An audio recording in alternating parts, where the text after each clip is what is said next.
Welcome back to my channel. ఎలా ఉన్నారా ఏంటి అన్నది అయితే కామెంట్ చేసేయండి. ఈరోజు మీకు కొన్ని మంచి మంచి మాటలతో పాటు మంచి మంచి ముచ్చట్లు కూడా చెప్పాలనేసి ఫిక్స్ అయిపోయాను. ఇంకా నేను లాస్ట్ టైం వచ్చేసి మా అత్త వాళ్ళ ఇంటి దగ్గరికి ఫంక్షన్కి వెళ్ళానని చెప్పాను కదా, అది ఇదే అనమాట. వీడియో ఎడిట్ చేసేకి కొంచెం అయితే టైం చాలా పట్టేసింది. ఇంకా నా ఫోన్ కూడా స్ట్రక్ అయిపోతుంది. ఇంకా వీడియో పోస్ట్ చేయాలంటే అసలు టైమే కుదరట్లేదు. అందుకోసం అయితే ఇంకా ఈరోజు అయితే వీడియో ఎడిట్ చేసేసాను. ఇంకా ఇక్కడ వచ్చేసి మెచ్యూరిటీ ఫంక్షన్ అయితే చేస్తున్నారండి. నిజం చెప్పాలంటే నాకు ఇట్లాంటి ఫంక్షన్స్ అంటే అసలు నచ్చవు. ఎందుకంటే మన పిల్లల్ని మనమే ఇది చేసుకున్నట్టు అనిపిస్తుంది. కాకపోతే పల్లెటూరులో వాళ్ళకి ఇవన్నీ అర్థం కాదు. ఎవరి ఎమోషన్స్ వాళ్ళవి, ఎవరి ఫీలింగ్స్ వాళ్ళవి, అంతే. మనం చెప్పినట్టు ఎవరు వినరు కదా. ఇంకొకటి, మా ఇంట్లో అనేసి అందరివి చిన్న చిన్నగా అగ్గిపెట్టెల మాదిరి చిన్నగా అయితే ఉంటాయి. ఇంకా మా అత్తకు 3 కొడుకులు, 1 కూతురు అనమాట. ఇంకా మేము చిన్నవాళ్ళం అనమాట.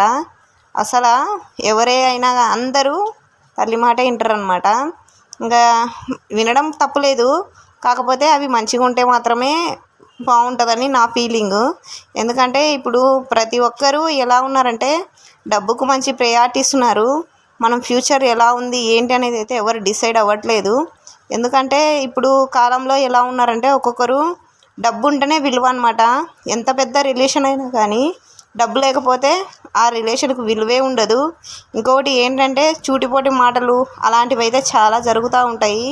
మాకు ఫ్యామిలీ మొత్తానికి ఇదే ఉంది.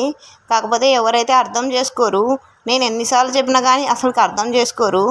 ఫైనల్ వచ్చేసి ఇక్కడ ఫంక్షన్ చేసేయడం కారణం ఏంటంటే మా పెద్ద బావగారి కూతురు అనమాట.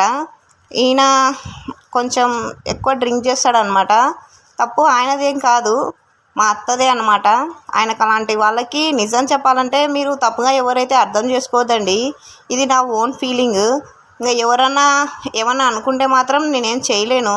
కాకపోతే ఇప్పుడు మనము ఒకరికి పెళ్లి చేస్తున్నామంటే జీవితం ఇచ్చేలాగా ఉండాలి, అంతేకాని జీవితాలు అయితే నాశనం చేసేలాగా అయితే ఉండకూడదు. ఇంకా అక్కడ ఉన్నది మా అక్క అనమాట, అంటే మా తోడి కోడలు. ఈ పాప ఫస్ట్ అమ్మాయి. అసలు ఇప్పటికీ వీళ్ళు ఏమి సంపాదించలేదు. అలాగని మేము సంపాదించినామా అంటే మాది కూడా ఏం లేదులేండి. ఇంకా ఏమంటే ఫ్యూచర్లో మనం ఎలా ఉన్నా మన పిల్లలు అనేది బాగుండాలనేసి అనుకుంటాం కదా. నేనైతే అలాగే అనుకుంటాను. మా ఇంట్లో వాళ్ళు అయితే ఎవరు అలా అనుకోరు.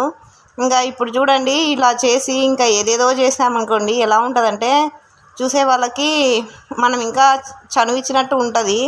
అదనమాట.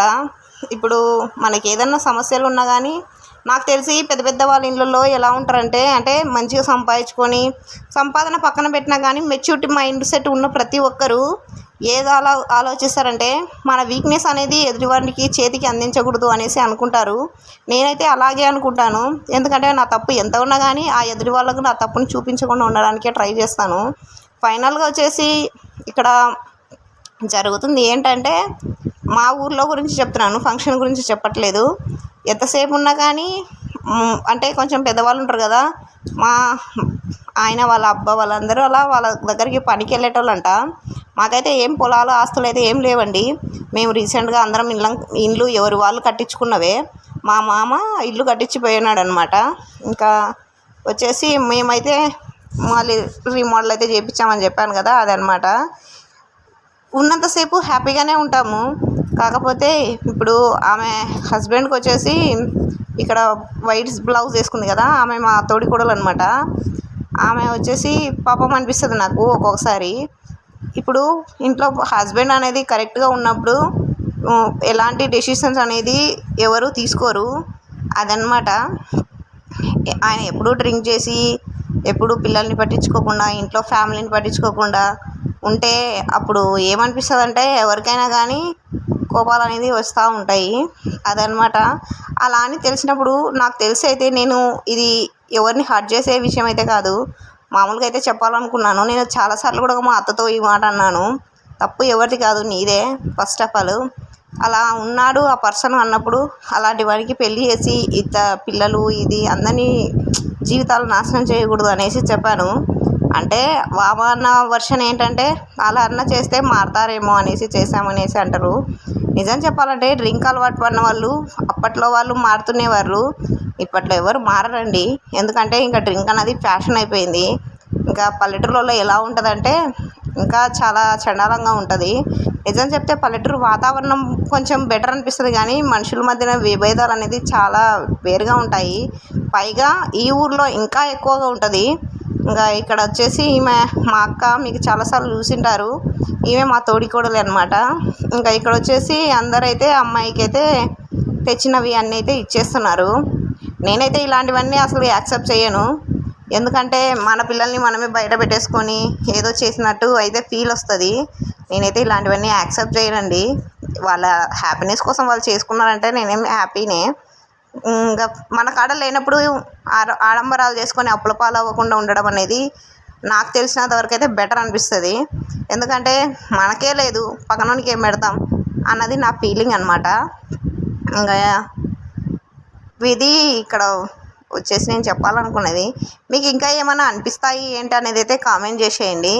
ఇంకా నేనైతే ఇక్కడ ఒక శారీ అయితే తీసుకెళ్ళాను.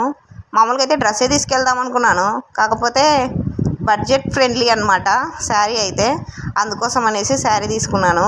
ఇంకా మా హస్బెండ్ వచ్చేసి ఇంకా ఫోటో దిగమంటే ఏదేదో చేస్తూ ఉంటాడు. ఇంకా వీళ్ళు మా బావ, మా అక్క, మా పిల్లలు అనమాట. ఇంకా వీళ్ళు ఇలా ఫ్యామిలీ విషయాలన్నీ బయటపెట్టడం కరెక్టో కాదో అన్నది నాకు తెలీదు. కాకపోతే ఏంటంటే నిజంగా చూస్తున్నవి దాన్ని బట్టి అయితే కొంచెం పెద్దగా ఉన్నారనుకోండి, బీదరికం ఉన్నారంటే వాళ్ళని చాలా చీప్గా, చిన్నతనంగా అయితే చూస్తారు. కానీ వాళ్ళల్లో ఉన్న ప్రేమాభిమానాలు, ఆత్మాభిమానాలు నిజం చెప్పాలంటే పెద్దగా ఉన్న వాళ్ళల్లో కూడా ఉండవు. నేను చాలామందిని చూశాను ఇలాంటి వాళ్ళని. మేము ఉన్నంత హ్యాపీగా ఎవరైతే ఉండరు. కాకపోతే మాకు ఉన్నది ఒకటే బాధ అనమాట, నాకు స్పెషల్గా. ఎందుకంటే నేను పెద్ద ఇంటి నుండి చిన్న ఇంటికి వచ్చాను కాబట్టి ఇలాంటి ఫీలింగ్ అనేది నాకు ఉండొచ్చు. మేబీ మీరేమంటారు?